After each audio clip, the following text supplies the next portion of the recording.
Hi, this is Carrie Jordan from the Rise Collective, and today I'm going to talk about some of the awesome benefits of meditation, and at the very end I'll give you some alternatives to sitting meditation. A lot of women that I work with tell me how much they hate meditation when I recommend that they begin a practice. I totally get it. Meditating is not fun, especially if you're doing sitting meditation.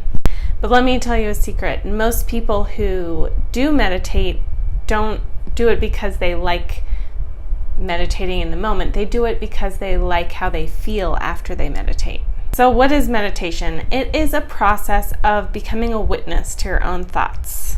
It's a process that transitions the brain waves from alpha to beta to theta brain waves by focusing on the breath. When the breath becomes longer, the brain begins to slow down, and that's when we go into a theta state. The benefit of meditating and the benefit of becoming a witness to your thoughts is that you can then have a lot more choice around what you think about, what you put your attention on, and how your mindset works. And I want to say that this is an incredibly important step in Rhythm School, which is a priestess school that I teach. This is the very first step. So this is how you meditate, and I'm going to share a couple of different options and alternatives to sitting meditation. The classic way of meditating is a sitting meditation, and that's probably what you're most familiar with. It's sitting with your eyes closed, and the main benefit of having your eyes closed is that there's a lot less stimulus for your brain, and it's a lot easier to become a witness to your thoughts in that way. And if you're not a fan of sitting meditation, which a lot of people aren't, here are some alternatives.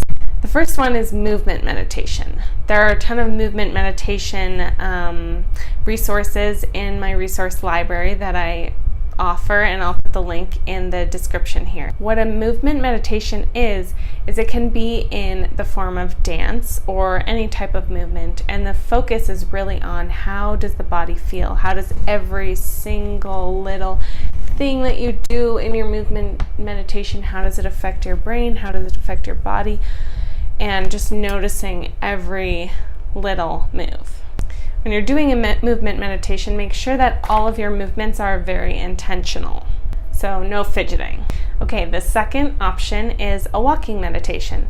Much like a movement meditation, we're really feeling what it's like to walk and what it's like to have our heel hit the ground and then our ball of our foot and then our toes, and how does our hip feel and how do our muscles feel as we're walking. When you do a walking meditation, it's a good idea to keep your eyes downcast so that you have fewer stimuli, and also to try and do it in a quiet place, like a quiet neighborhood or in nature. And the last option I want to give you is coloring meditation. This has become a real trend in recent years. You might have seen the adult coloring books at stores near you, and it is a really lovely way to allow your brain to relax, because your brain knows that there is a predictable result at the end of the activity, and therefore your brain can relax. Now you have my best 4 options for starting your meditation practice. How would you like to have accountability for your practices and routines? I'm running a challenge that does just that. Click the link in the description to get all the guidance you need to create a spiritual practice that supports your life and your great work in the world. And finally, if you like this video, be sure to hit that like button below, share it with your friends, and subscribe to my YouTube channel because I post a new video every Thursday.